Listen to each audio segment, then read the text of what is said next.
नमस्कार मित्रों, अध्यात्म और साधना की इस विशेष कड़ी में आप सभी का स्वागत है। आज हम एक ऐसी गुप्त और प्रभावशाली साधना की चर्चा करने जा रहे हैं जिसे अक्सर रहस्य के घेरे में रखा जाता है। ये साधना है कर्ण पिशाचिनी साधना। अक्सर पिशाचिनी शब्द सुनकर लोग डर जाते हैं, लेकिन कूर्म अवतार और शास्त्रों के अनुसार कर्ण पिशाचिनी वास्तव में महाकाली शक्ति का ही उग्र और कल्याणकारी स्वरूप है। ये साधना डराने के लिए नहीं, बल्कि जीवन की बाधाओं को भस्म करने के लिए है। साधना का आधार और महत्व। शास्त्रों में सोमवती अमावस्या को साधना के लिए सर्वश्रेष्ठ माना गया है। कूर्म पुराण के अनुसार जब समुद्र मंथन के समय मंदराचल पर्वत डगमगाने लगा था, तब सूर्य और चंद्रमा ने मिलकर उसे संभाला था।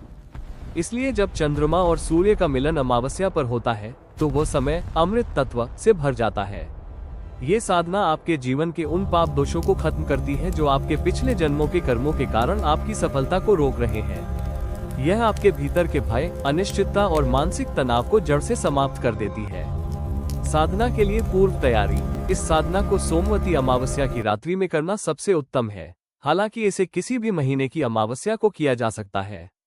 साधना शुरू करने से पहले आपके पास ये सामग्री होनी चाहिए: कर्ण पिशाचिनी यंत्र और ज्वालामुखी गुटिका, काली हकीक की माला, लकड़ी की चौकी, बाजोट और काला कपड़ा, शुद्ध घी और 4 मिट्टी के दीपक, स्वयं पहनने के लिए लाल धोती। विस्तृत साधना विधि, स्टेप बाय स्टेप प्रोसीजर। शुद्धिकरण। अमावस्या की रात को स्नान आदि से निवृत्त होकर लाल धोती धारण करें और एकांत कमरे में बैठें। आसन और स्थापना। लकड़ी के बाजोट पर काला कपड़ा बिछाएं। अब एक स्टील की थाली लें और उस पर अपना नाम कुमकुम या स्याही से लिखें। इस थाली पर कर्ण पिशाचिनी यंत्र स्थापित करें। गुटिका स्थापना। यंत्र के दाहिनी ओर राइट साइड ज्वालामुखी गुटिका को स्थापित करें।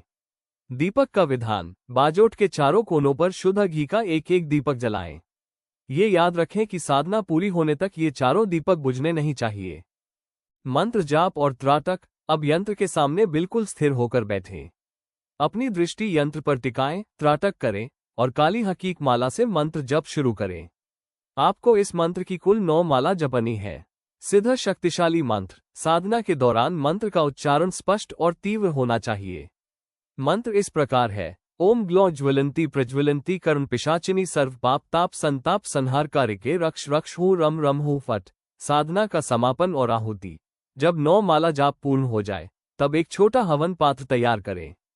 हवन सामग्री में काली मिर्च मिलाएं। अब इसी मंत्र का 21 बार उच्चारण करते हुए अग्नि में काली मिर्च और हवन सामग्री की आहुति दें। साधना पूर्ण होने के बाद अगले दिन या उसी रात सारी सामग्री को किसी भी पास के मंदिर में जाकर सम्मानपूर्वक अर्पित कर दें। साधना के अनुभव और सावधानी। बहुत से लोग पूछते हैं कि क्या इसमें डर लगेगा। शास्त्र कहते हैं कि इस विधान में कोई भय की बात नहीं है। यह एक सौम्य साधना की तरह ही फल देती है।